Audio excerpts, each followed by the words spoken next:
welcome back to Book Lovers Soap. In our last video, we just made this fabulous Captain Hook soap. I'm working on these and I'm beveling the edges here, making them look all nice and neat, getting them ready for packaging. Forgot to mention, this fancy schmancy tool I'm using is a potato peeler. I've seen a lot of soap makers use this little trick of a potato peeler, but I wanted to mention this is Caleb's great-grandma's mother's potato peeler that she gave to me, and I was looking for something to bevel my soap with, and I told her that I needed a potato peeler, and she's like, oh, use this, it was my mother's, and I was like, I'm not going to use your mother's antique potato peeler to bevel my soap. This should be like, she's 85, so I mean this is a really old potato peeler if it was her mom's, you know, and anyway, she convinced me to keep using it. I'm using it against my will, Grandma. If you're watching this, I'm using it and I'm loving it. And so if you don't mind, I will work while we talk and we discuss Captain Hook, J.M. Barrie's classic Peter Pan. It's gonna be great.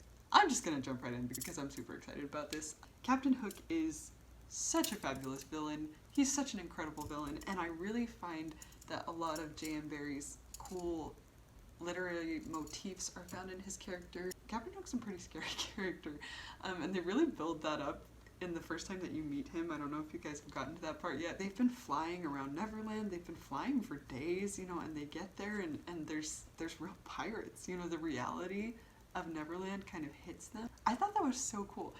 This fantasy land that every child goes to, that everybody experiences in their mind and in their dreams and stuff, the reality is kind of scary, and that's definitely how I feel about pirates, that we all like pirates, we all like the idea of pirates, and the reality is, I mean, if you met a real band of pirates, it would be pretty freaky. Like, it would not be a fun, happy, jolly experience. But at any rate, you know, Wendy and John and Michael's experience, I mean, Hook is kind of a scary character, and that's why we love him so much. He's just the perfect villain. He is such a good foil of Peter Pan, and that was another reason why I really wanted the clock motif on this, because I find that one of the ways that Hook is Pan's opposite is that, I mean, I think we can safely assume that Peter Pan is immortal, but Hook is not. And Hook can die, and Hook will age, and I don't think Hook likes that very much. When Peter feeds his hand to the crocodile is always going to be searching for Hook. He can smell him, he loves the taste of him, he wants more. So the crocodile's gonna eat Hook eventually.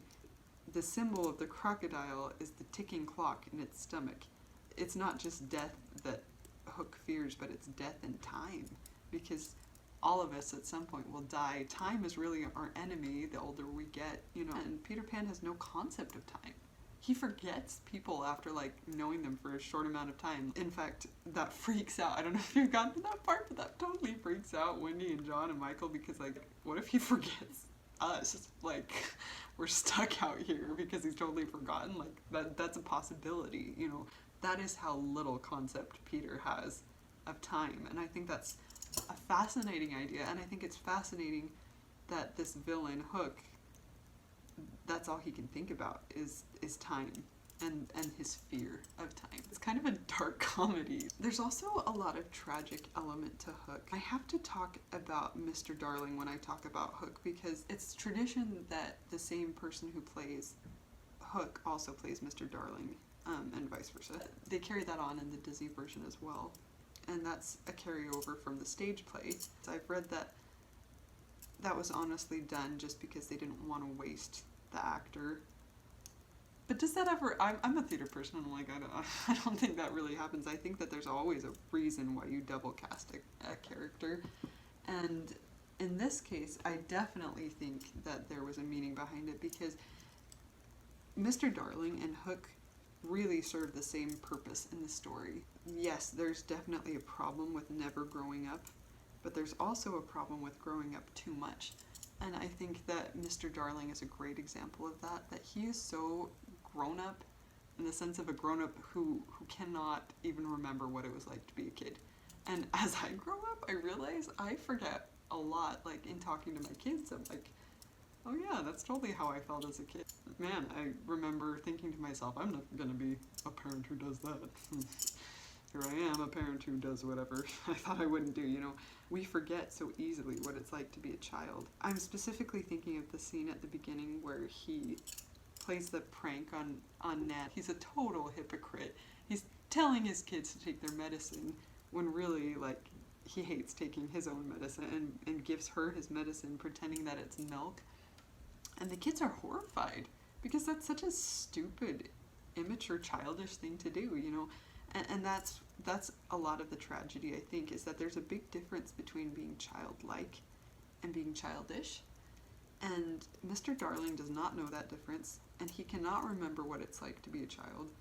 And so in trying to be a child, he even says, like, what does it take to get a laugh in this family? Like, he's irritated that his kids don't find that amusing. But really, kids have an honor system, and that breaks the kids' honor system. That you would be so cruel to a dog, that's not funny, you know. He can't remember what it's like to be a kid and to find humor in everyday things, and the idea of growing up so much and having so many other cares that you forget, you know, honest humor and honest joy. And, you know, a kid may not like taking their medicine, but at least they'll admit to it. And he's being a coward, not admitting that he hates to take his medicine. It's such a simple thing. But as adults, don't we do that all the time? Where we're like, oh, you know, our kid bumps their knee and we're like, oh, get over it. And then when we stub our toe, we're like whining about it for hours. Like, it's such an easy thing to do. And so I think that Hook is such a good foil and such a good character to have in the story, because he's able, J.M. Barrie is able to say with Hook what a crime it is to grow up too much and to lose your childlike wonder. And in a lot of ways, I think that's a major theme. And you guys can disagree with me, like, that's fine. I'm not even sure if I agree with myself at this point. I haven't finished the book. Once we lose that childlike wonder and the ability to reason, even as children reason, you know, and remember what it's like to be a kid, you know, once we lose that, then we cross into this kind of tragic story of Hook and of Mr. Darling. And, you know, there's definitely a tragedy to growing up too much, but there's also a sense of, you know, it's kind of ludicrous. Like, Mr. Darling's a bit ridiculous. Captain Hook is a bit ridiculous, because they take themselves so seriously, you know. And that's another thing that grown-ups are very good at doing, is taking ourselves a bit too seriously. And all in all, it's such a philosophical story. It's such an interesting, so many interesting motifs, so much interesting thought behind it. He's an incredible kids author because he doesn't treat the audience, which he knows are going to be children, but he doesn't treat them like kids. You know, he treats them like people. He's writing to people. He really brings it to a human level. All of his descriptions are very human, very relatable. Obviously, he remembers what it was like to be a kid, and because he speaks to kids on their level, which, relating that to kind of a modern time period, in our day and age, I think we also confuse the line between childish and childlike.